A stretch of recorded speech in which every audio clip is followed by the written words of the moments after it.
Hey folks, David here, and what you just saw was a demonstration of our song-specific patch for the song So Will I by Hillsong United. This is an awesome song, and this patch only uses MainStage's stock instruments and effects. There are no third-party plugins required to use this patch. We designed this patch at the original key and at the original tempo of the song, but you can adjust both the key or the tempo to suit the way that your team plays it. This patch has also been pre-mapped to our Sunday Keys MainStage template. So if you have Sunday Keys, you can just drag and drop this patch right into the concert and it'll open up, be ready to go, pre-mapped to the extra section. You can also use this patch in any other MainStage 3 concert. What I'd like to do for you now is walk you through the patch section by section and teach you how to use it to play the song. Let's take a look. Alright folks, this song is in the key of A, and it has a bit of an interesting chord progression and song map. So I'm not going to try to teach you every section of the song in order. I'm going to rely on you to have a chord chart or some direction, either just listening to the original or following your worship leader to determine the song map. But what I'm going to do in this video is just demonstrate the various layers and sounds that are in the patch. And then as long as you stick to the chords within the song, wherever you're at in the arrangement, this is going to make a lot of sense. The piano doesn't enter for the first time until the first chorus. And you want to have your mod wheel all the way down when you first enter.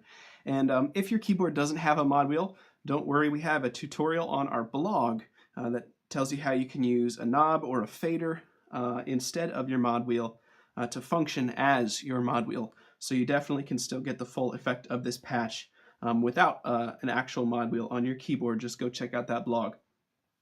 So when you first enter, this patch is really great because it actually lets you play piano.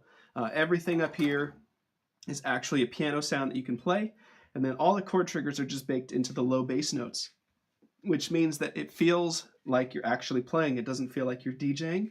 You're actually going to be able to play this song in a way that's really familiar if you are more of a piano player than a keyboard player. And then as long as you learn where the dynamics are built into the mod wheel, and you know where the bass notes that trigger those layers are, then it's still going to sound really full, but you don't have to sacrifice playability in order to get that full sound. So that's something that's really nice about this patch. So when you first enter, strings are on the bass notes in the left hand, and so the only note is that you don't want to play the 5 in your left hand, because when you get down here to D, then you're actually going to be triggering both D and A chord triggers. So you just want to play octaves in your left hand for bass notes, and that's true throughout the song. Or you don't even have to play the high octave if you don't want to, or you can play it with your right hand. So when you first come in, it comes in on that A for the chorus. 1, 2, 3, 4.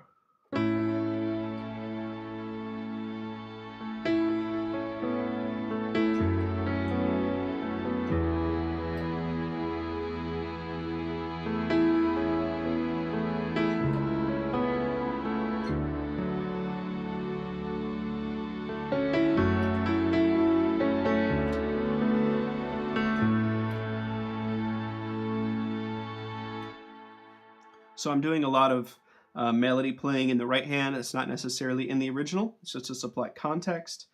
So if I were playing it with a vocalist and full band, it'd probably be more like just holding the chords.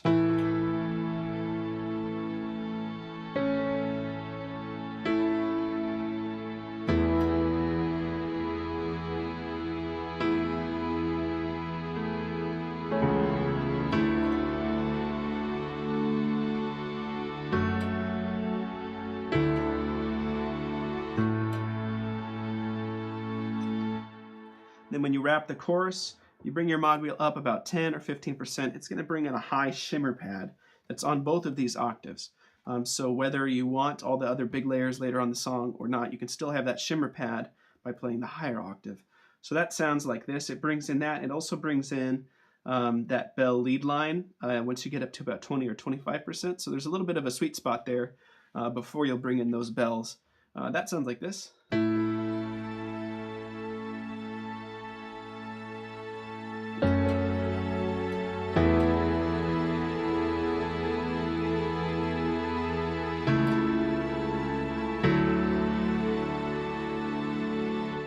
So that little interlude takes you right back to the second verse, which starts on the 4, which is D.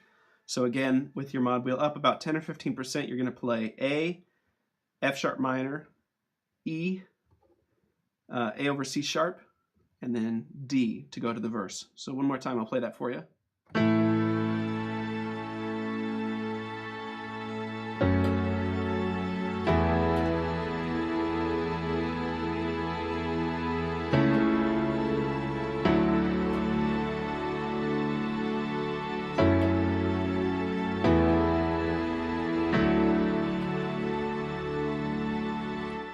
And then you'll play through verse 2, just following the chord chart, keeping close position in the right hand and not playing too much, and then just knowing that your left hand in the low octave is triggering strings with chord trigger. And that high pad is throughout the second verse. And when you get to the second chorus, you want to bring that mod wheel up just a smidge more, about 20, 25, 30%. There's a little bit of grace there. It's all going to give you the same response. So when you get there, it's just going to trigger this ARP bell pattern.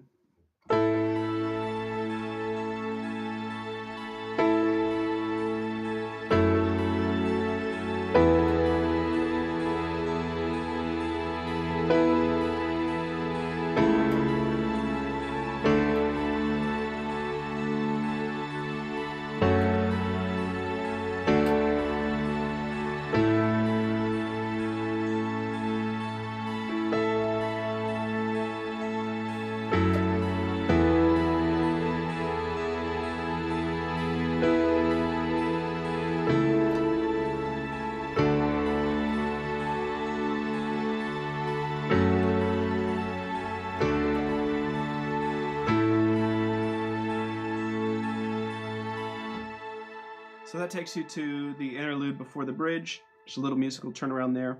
So if you want that bell ARP to fall off and you want it to drop down like the original, then you would just jump up to the left hand, jump the left hand up an octave.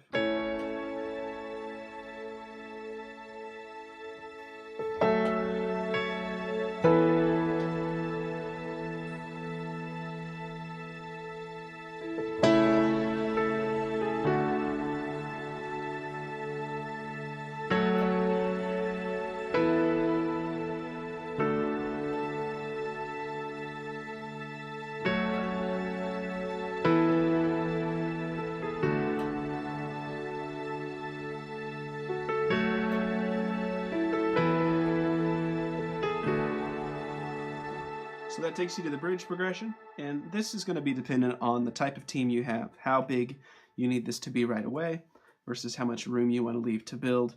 If you have multiple electric guitarists or another keyboard player, you might stay up here in the higher range a little bit longer. If you want to fill things out more right away, then you can always jump the octave down, and that's going to bring the strings and that bell synth ARP back in. And then the bridge progression is just three chords, D, F sharp minor, and E. And it just loops in perpetuity for quite a while as the song builds up, and it gets really nice. So there, you have a few options for what you can do in your right hand. I like to do this little arpeggiated part that sounds like this: 1, 2, 3, 4.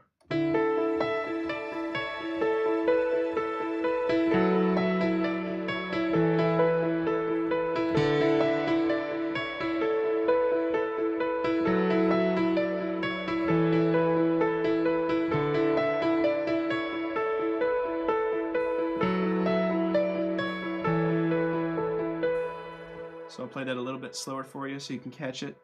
2, 3, 4.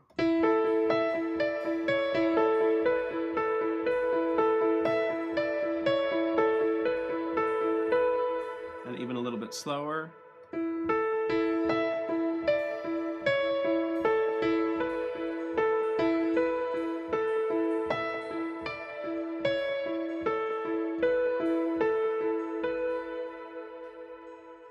So that's an option, or if you want it to pop out a little bit more, you could play it an octave up.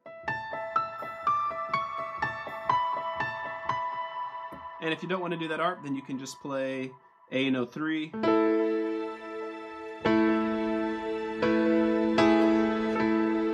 You kind of comp on that basic chord position.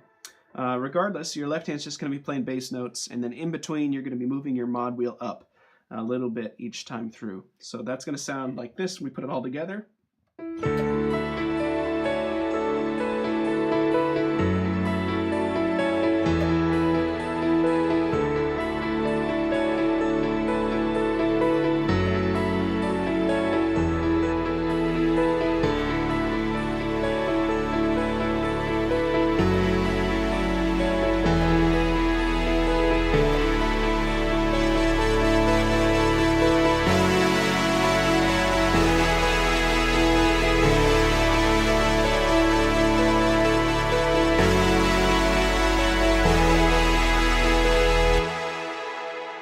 And then real quickly, I'm going to play it without the ARP in the right hand so that you have sort of an idea of what that could sound like as well.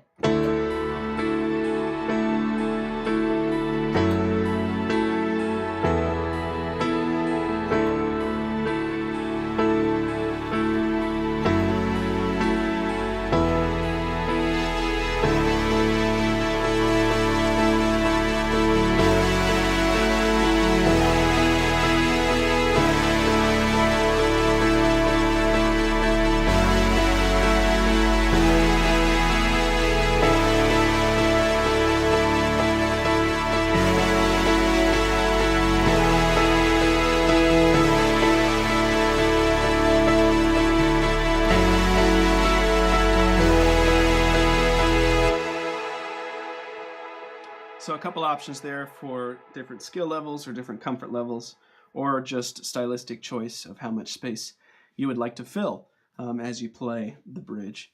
And then when the song drops off, it gets quiet again. It kind of drops down to just acoustic guitar.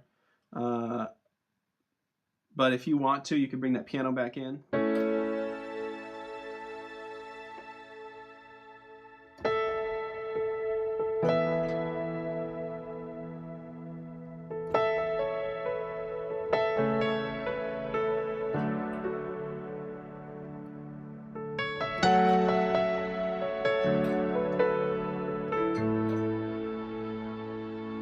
So it depends on how big you want that to be, how much space you need to fill. You could leave the mod wheel about 20% if you want that shimmer pad to stay in. I like to fade it out, and then about halfway through that progression, I'll fade it back in. It's kind of a nice effect. So I'll play that first chord, mod wheel down.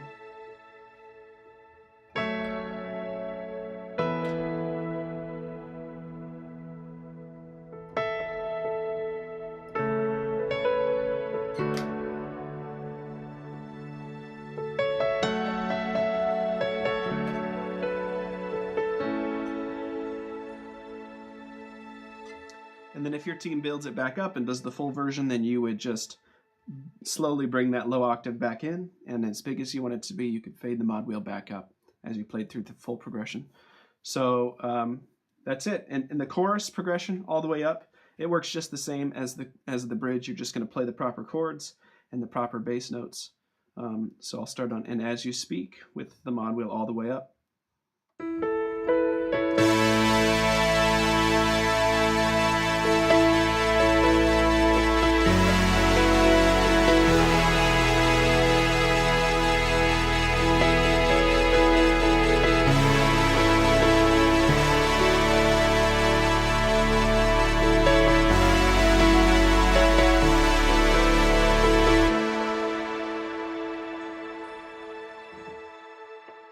All right, folks, that's it for this song. Thanks for checking it out. I hope that you'll make this patch a part of your sound library. Have a great day.